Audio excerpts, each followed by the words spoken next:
Hello guys, এটা আমার first নতুন ইউটিউব চ্যানেল। সবাই সাপোর্ট করবেন, আমি যেন ভালো একটা কিছু একটা করতে পারি। সবাই আমাকে হেল্প করবেন। আমার নতুন ইউটিউব চ্যানেল। আমি আছি মুন্সিগঞ্জ পদ্মা নদীর পারে। নদী শুকায় যাওয়া পানি অনেক কম। ওখানে ওই যে মাছ ধরতেছে ছেলেরা, আর ওখানে ওই যে খেলাধুলা করতেছে সব বন্ধু বান্ধব মিলে।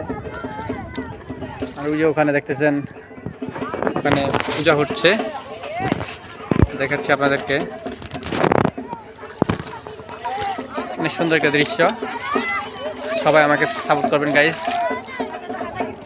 আসসালামু আলাইকুম। পরের ভিডিওতে আবার দেখা হবে।